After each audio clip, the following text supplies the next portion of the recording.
እንኳን ደስ አላችሁ! የመጀመሪያ ዙር የማስታወቂያ ዋጋ ከ30% ቅናሽ ጋር በመሃል ፒያሳ አራዳና ወዳጅነት ፓርክ ፊት ለፊት ለሽያጭ ክፍት ሆነ።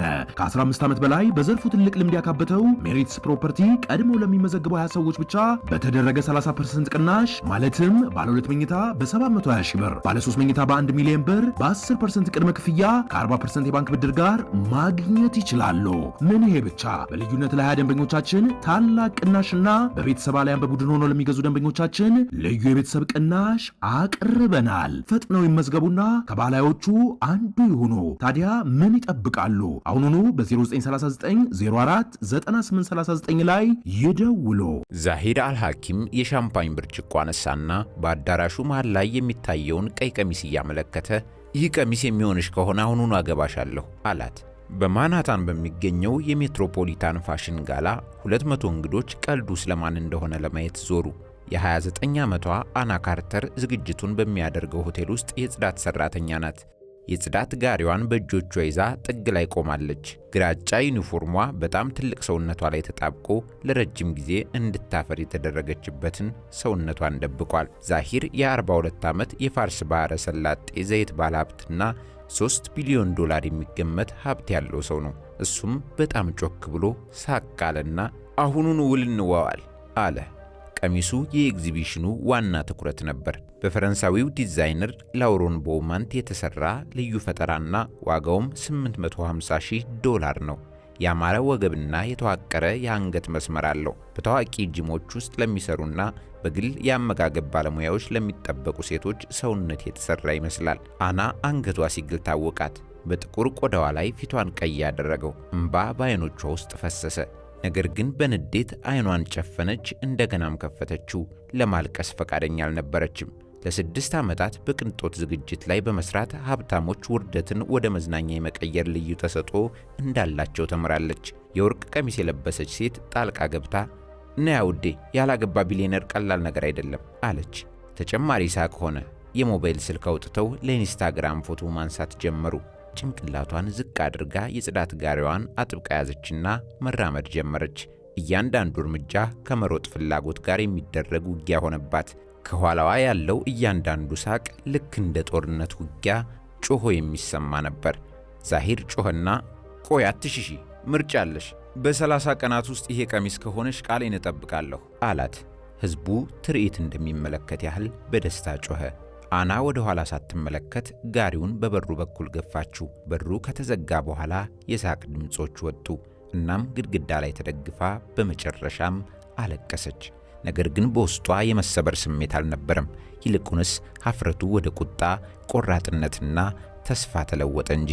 በቀላሉ የተደሰቱ እንግዶች የማያውቁት ነገር አና የጽዳት ሴት ብቻ ሳትሆን እናቷ በ54 ዓመቷ ከባድ የደም መፍሰስ እስኪያጋጥማት ድረስ ከ6 ዓመታት በፊት ጥሩ ውጤት ያላት የፓርሰንስ ዲዛይን ትምህርት ቤት የፋሽን ዲዛይን ተማሪ ነበረች። አና ግን ከህልሞቿ ይልቅ ቤተሰብን መረጠች። ከመመረቋ 2 ሴሚስተር በፊት አቋርጣ 3 ስራዎችን እየሰራች እናቷን መንከባከብ ጀመረች። እናቷም በግራ በኩል ሽባ ነበረች። ለ6 ዓመታት ለሕክምና ለመድኃኒትና ለቤት ኪራይ ለመክፈል እንደዚህ አይነት ውርደትን ችላ ቆይታለች። ግን በዚያ ምሽት አንድ ነገር ተለወጠ። እንባዋን በእጇ ጀርባ እየጠራረገች ትከሻዋን ቀጥ አድርጋ በ30 ቀናት ውስጥ እንደምትመለስ ለራሷ ቃል ገባች። ለአስቂኝ ሰርግ ሳይሆን ወይም ሰው እንዲያደንቃት ሳይሆን ማንም ሰው በመልኳ ወይም በአቋሟ ሊገልጻት መብት እንደሌለው ለማረጋገጥ ነበር። ዛሂር አልሐኪም ግን ይህ ቀልድ ስሙን ሊያበላሽና በሀብትና በተጽዕኖ ስር የተቀበሩ ሚስጥሮችን ሊያጋልጥ የሚችል ክስተት እንደሚፈጠር አያውቅም ነበር። አና ብቻዋን አትመለስም። አና ስትመለስ የተለወጠው ሰውነቷ ብቻ አልነበረም። በዚያ ምሽት አና አልተኛችም። በተጨናነቀው የብሮክስ አፓርታማ ውስጥ ተቀምጣ የድሮዋን ላፕቶፑን ከፍታ እንዲህ ብላ ጻፈች። የዛሂር አልሐኪም ቅሌቶች፣ ጽሑፎችና ጀልባዎች የበጎ አድራጎት ራት በገጹ ላይ ሞሉት። ነገር ግን ከሚያማምሩ ታሪኮች መካከል ግልጽ ያልሆኑ ነገሮች ተመለከተች። የሰራተኛ ቅሬታዎችንና ለሱ ከሰሩ ሴቶች ጋር የሰፈረ መረጃዎች አገኘች። እያንዳንዱን የምታገኝበትን ዘዴ ያስቀምጣለች።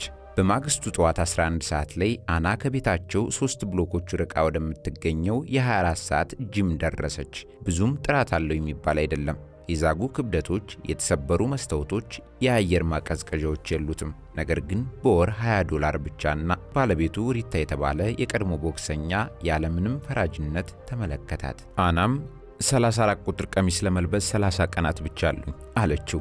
ሪታ ቅንድቡን አነሳና ለምን ፈለግሽ አላት። ምክንያቱም አንድ ሰው ማድረግ እንደማልችል ስለተጠራጠረ። ሪታ ቀስ ብሎ ፈገግ አለና ያንን ልጅ ቃላቱን እንዲለውጥ እናደርገዋለን፣ ግን ስልጠናዬን በትክክል መከተል አለብሽ። በየቀኑ ምንም ልዩነት የለም አላት። አናም ራሷን ነቀነቀች። ቀሚሱን ለመልበስ ብቻ አልፈለገችም፣ ያዋረዳትን ሰው ማጥፋትን ፈልጋለች። በቀጣዮቹ ቀናት አና ጠንካራ የዕለት ተዕለት እንቅስቃሴ ውስጥ ገባች። ሥራ ከጠዋቱ 1 ሰዓት እስከ ምሽቱ 3 ሰዓት። እናቷን ለመንከባከብ ወደ ቤት ትመለሳለች። በየምሽቱ ወደ ላፕቶፖ ትገባለች። እዚያም የዛሂር የቀድሞ ሥራ አስፈጻሚ ጸሐፊ የነበረችውን ያራ ማንሱርን ታገኛለች። ያራ ከ3 ዓመት በፊት የትንኮሳ ክስ አቅርባ በሚስጥር ተረሳሳ። አና ታሪኳን የሚያካፍል ስም አልባ ብሎግ ጀምራ ነበር። በጥንቃቄ መልእክት ላከች። ከ2 ሰዓታት በኋላም ስልኳ ጮኸ። በቪዲዮ ውስጥ ያለችው ሴት አንቺ ነሽ አለች ያራ። በሜትሮፖሊታን የነበረው ውርደት በጣም ተሰራጭቷል። 2 ሚሊዮን በላይ እይታ አለው። ነገር ግን አብዛኛው ሰው ካንቺ ጎን ነው። ግን ለምን ወደ እኔ መጣሽ በማለት አናን ጠየቀቻት። አናም ምክንያቱም አንቺ ብቻ እንዳልሆንሽ ይሰማኛል አለች። ያራም ነገ እንገናኝ፣ የማውቀውን ከመንገሪ በፊት አይንሽን ማየት አለብኝ አለቻት። በኩዊንስ በሚገኝ አንድ ሚስጥራዊ ካፌ ውስጥ ተገናኙ። ያራ 34 ዓመቷ ነው። ጥቁር ጸጉሯን ጠቅልላ ያስያዘች፣ አይኖቿ በእንባ ብዛት የደረቁ ነበሩ። ዛሂር አልሐኪም ጭራቅ ነው አለች በግልጽ። ግን ብልህ ጭራቅ ነው። ከራሱ በስተቀር ስለ ሁሉም ሰው ሁሉንም ነገር ይመዘግባል፣ ሰራተኞች፣ አጋሮች፣ ቤተሰብንም ጭምር እና እንደ ኢንሹራንስ ይጠቀምበታል። የት ያስቀምጠዋል ብላ አና ጠየቀች። አላውቅም፣ ግን አንድ ሰው ሊያውቅ ይችላል። ጀማል ለ8 ዓመታት ሹፌሩ ነበር። ባለፈው ወር ላይ የማይገባውን ነገር በማየቱ ከስራ ተባረረ አለች ያራ። ይህ እየሆነ እያለም ዛሂር ምንም እንዳልተፈጠረ ሕይወቱን ቀጥሏል። ነገር ግን የሥራ ባልደረባው ለውጦችን አስተውለዋል። በሶሻል ሚዲያ የተሰራጨውን ቪዲዮ እየተመለከቱ ነበር። እናም አስተያየት መስጫውን ማንበብ ጀመረ። ይህ ሰው ስርዓት የለውም፣ ልጅቷን የሚያውቃት ሰው አለ፣ እኔ መርዳት እፈልጋለሁ እና ሌሎችም አስተያየቶች ነበሩ። ለዓመታት ለመጀመሪያ ጊዜ ገንዘብ ሊገዛው የማይችለው ነገር እንዳለ ተሰማው። በሕዝብ ፊት ውርደት ገጠመው። ቪዲዮን እንዲያጠፉ አዘዘ፣ ግን ይበልጥ እየተሰራጨ መጣ። በማህበራዊ ሚዲያ ላይ 50,000 ሰዎች ይቅርታ እንዲጠይቅ ፊርማ እንዳሰባሰቡ ተነገረው። ዛሂርም በንዴት ስልኩን ዘጋው። አና የ50 ዓመቱ ጀማልን አገኘችው። እርሱም በአንድ ምክንያት ብቻ ለመናገር ተስማማ። ልጄን በድሏታል። በቢሮው ውስጥ ትሰራ ነበር። 23 ዓመቷ ነው። ያስቸግራታል። እምቢ ስትል ከስራ አባረራት እና የውሸት መረጃን አሰራጨባት። በ6 ወር ውስጥ ስራ ማግኘት አልቻለችም። በጭንቀት ውስጥ ተውጣለች። ጀማል አናን ተመለከታት እና ይህን ሰው ልታዋርጅ ከሆነ ረዳሻለሁ አላት። ከዚያም ጀማል ሁሉንም ነገር ሳይቀር ሚስጥሩን ነገራት። የዛሂር የሚያሰጉ ፋይሎች በዲጂታል ካዝና ውስጥ ነበሩ። በጠበቃው ማናታን አፓርታማ ውስጥ ትክክለኛው ፋይሎች አሉ እና ጀማል ቁልፉ የት እንዳለ ያውቅ ነበር። ከ28 ቀናት በኋላ አና ልትታወቅ በማይቻልበት አይነት በጣም ብዙ ኪሎ ቀነሰች። እንቅስቃሴዎቿ የተጠኑ ነበሩ። አይኖቿ ተኩሮ ይመለከታሉ። ሪታን በኩራት ተመለከተችው። እሱም ትችያለሽ፣ ነገር ግን ይሄ ነገር ስለ ቀሚሱ ብቻ አይመስለኝም አለ። አናም ምንም ሳትናገር ፈገግ አለች። 2 ግቦች ነበሯት፣ ቀሚሱን መልበስ እና ዛሂር አልሐኪምን ማዋረድ። እቅዳቸው አስጊ ነበረ። ጀማል የጠበቃውን መኖሪያ ቤት ማግኘት ችሎ ነበር። ሰውየው በዚያ ቅዳሜና እሁድ ከከተማ ወጥቶ ነበር። ያራ የዛሂር ተጠቂ የሆኑ ሌሎች 3 ሴቶችን ሰብስባ ነበር። ተጨባጭ ማስረጃ ካላቸው ሁሉም ለመመስከር ፈቃደኛ ነበሩ። አና አንዳቸውም ያልጠበቁትን ነገር አሳካች። ከ2 ሳምንታት በፊት በጽዳት ላይ ያለች የሆቴሉ ሥራ አስፈጻሚ ቢሮ ከዝግጅቱ በኋላ የዛሂርን የግል ታብሌት ጠረጴዛ ላይ ተቀምጦ አገኘችው። ተመልሶ እንደሚመጣ ታውቃለች። በ15 ደቂቃ ውስጥ ግን እሷ በዲዛይነር ትምህርት ቤት በዘመኗ የተማረችውን አንድ ነገር አድርጋለች። በስክሪኑ ላይ የተከፈቱ ኢሜሎችን ፎቶ አነሳች። ከአካባቢው ጥበቃ ተቆጣጣሪዎች ጋር የተደረጉ የጉቦ ውይይቶች፣ ካገቡ ሰራተኞች ጋር ግልጽ የሆነ መልእክቶች፣ አጠራጣሪ የባንክ ዝውውሮች። ሁሉም ነገር አልነበረም፣ ነገር ግን ለመጀመር በቂ ነበር። የሜትሮፖሊታን ፋሽን ጋላ ቀይ ቀሚስ የሚሸጥበት የበጎ አድራጎት ጨረታ ሁለተኛ የመዝጊያ ዝግጅት እያካሄደ ነበር። በእርግጥ ዛሂር ትልቁ ለጋሽ ነበርና እዚያ ይኖራል እና አና እዛ ትገኛለች ብሎ ማንም አላሰበም ነበር። ወደ ፕላዛ ሆቴል ቦልሩም መግቢያ በር በሊሞዚን ተሞልቶ ነበር። አና ግን ቀለል ካለ ሜትር ታክሲ ቀይ ቀሚስ በኋላ ይደርሳል ብላ ራሷ የሰፋችውን ጥቁር ልብስ ለብሳ ወረደች። ያራ እና ሌሎች ሴቶች ቀደም ብለው ተቀምጠዋል። እናም ከግል ታብሌቱ በተነሱ ፎቶዎች በሁለተኛው የሜትሮፖሊታን ፋሽን ጋላ የመዝጊያ ዝግጅት ላይ ፊልም ያዘጋጀች። ዛሂር ደንታ ቢስ ስለነበር አናን አላስተዋላትም ነበር። ሰውነቷ ብቻ አልነበረም የተለወጠው፣ ጸጉሯ አቋሟም ጭምር እንጂ። ዛሂርም አና እየቀረበች ስትመጣ ነበር የታወቀው። ለውጧ የማይካድ ነበር። ታስታውሰኛለህ አለችው ከባለ ሀብቶች ቡድን ጋር የነበረውን ንግግሩን እያቋረጠች በተረጋጋ ድምፅ ነበር የጠየቀችው። ዛሂር ተመለከታት። ከዚያም ፊቱ ደበዘዘ። አንቺ 30 ቀን ያልሽኝ ልጅ ነሽ አላት። አና በሳሎኑ መሃል ላይ የሚታየውን ቀይ ቀሚስ በምልክት እየጠቆመች አሁን ልሞክረው እችላለሁ ወይስ በሁሉም ፊት ባደርገው ትመርጣለህ አለች። ሰዎች ምን እየተፈጠረ እንዳለ ሲገነዘቡ ሳሎኑ ዝም ማለት ጀመረ። አንድ ሰው በሹክሹክታ እሷ ናት በቪዲዮ ውስጥ ያለችው ሴት አለ። ዛሂርም በድንጋጤ ፈገግ አለና ቀልድ ነበር በማለት ለማደባበስ ሞከረ። እሷም ለኔ ግን አልነበረም አለች ስልኳን ከኪሷ እያወጣች። ምክንያቱም ሙሉ ቅጁ አለኝ። በፊት 2 ሚሊዮን እይታዎች ነበሩት። 3 ሚሊዮን ማድረግ ትፈልጋለህ አለችው። በእንግዶቹ መካከልም ሹክሹክታ ሆነ። የሞባይል ስልኮች ካሜራ ለማንሳት ተነሱ። ምን ትፈልጊያለሽ አለ ዛሂር በሹክሹክታ። ፍትህ ብላ መለሰችለት። ያራ እና ሌሎች ሴቶች ግማሽ ክብ ፈጠሩ። እነዚህን ሴቶች እንድትመለከታቸውና ያደረጋችሁትን እንድትገነዘቡ ፈልጋለሁ አለች። ዛሂር ግን ግራ በመጋባት እና በፍርሃት ማን እንደሆኑ አላውቅም አለ። ያራ መንሱር የትንኮሳ ክስ 2020 ላይ፣ የሳራቹን ሚስጥራዊ ስምምነት 2019፣ ኒና ሮድሪጌዝ የግል ፍላጎትን ውድቅ ካደረገች በኋላ በ2021 አባረርካት። ሌላ አልሴድ የራስህ ያጎት ልጅ በ2 ሚሊዮን ዶላር ጸጥ አስባልካት። በክፍሉ ውስጥ ጸጥታ ሰፈነ።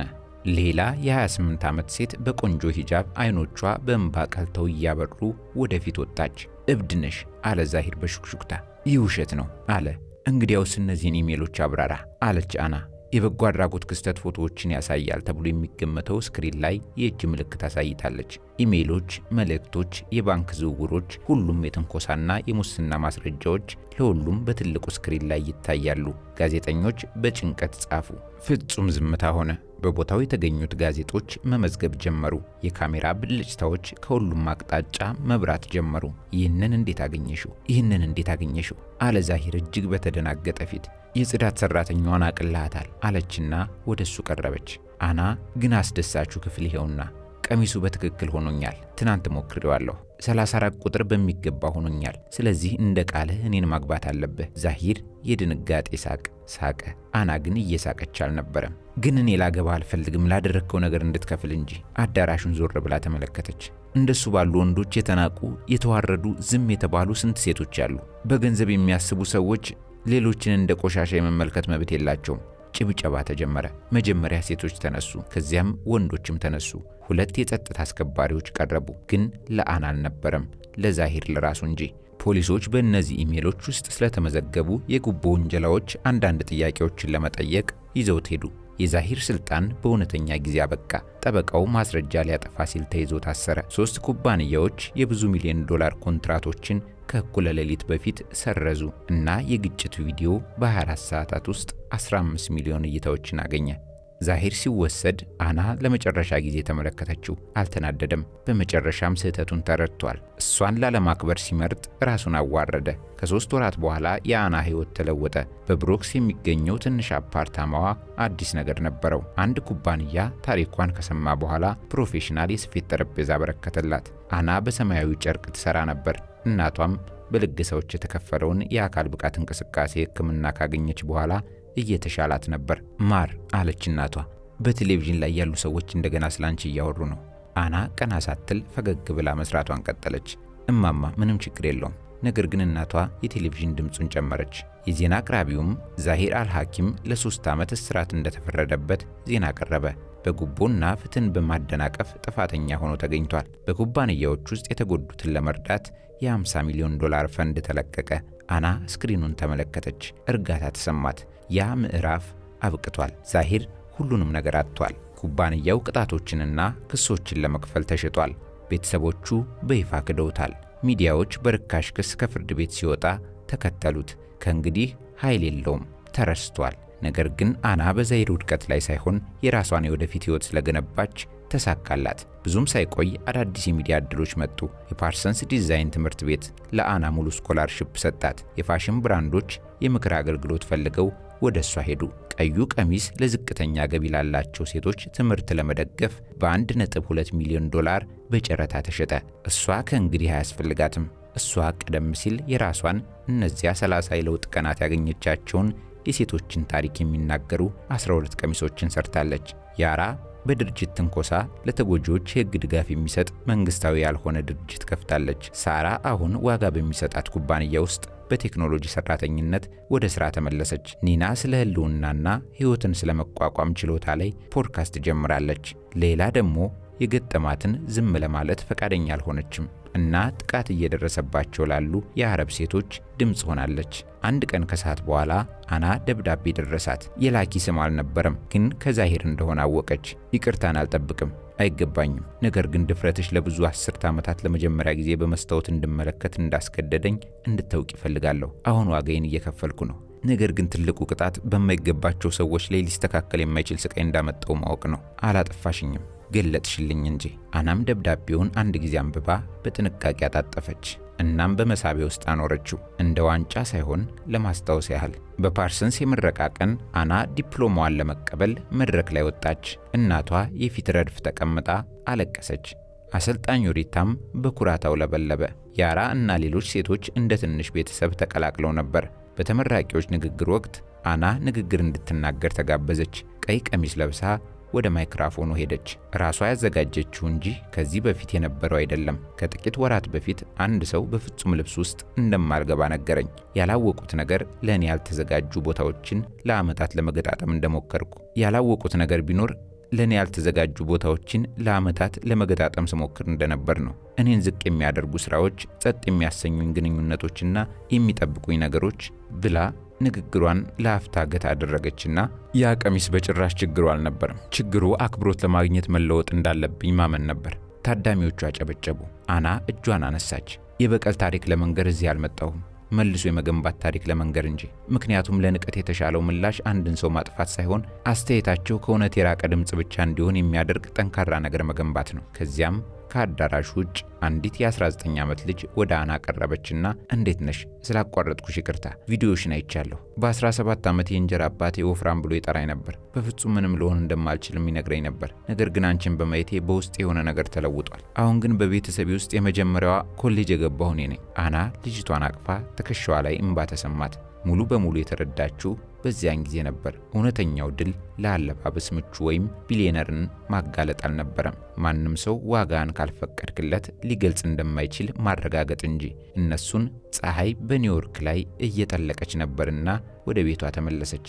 ዲፕሎማ በእጇ ይዛለች። ሁሉም ነገር በጀመረበት በጅም ቤቱ በኩል አለፈች። ሪታ እየዘጋጋ ነበር። እናም በመስኮት በኩል እጁን አውለበለበ። ያራን ያገኘችበትን ካፌ አለፈች። የተዋረደችበትን ሆቴል አለፈች። ፎቁንም ለረጅም ጊዜ ተመለከተች። ከዚያም ፈገግ አለችና መራመድ ቀጠለች። የዛሬው ቪዲዮ ይህንን ይመስላል። በሚቀጥለው ቪዲዮ በአዲስ ታሪክ እስክንገናኝ ቸር ቆዩ።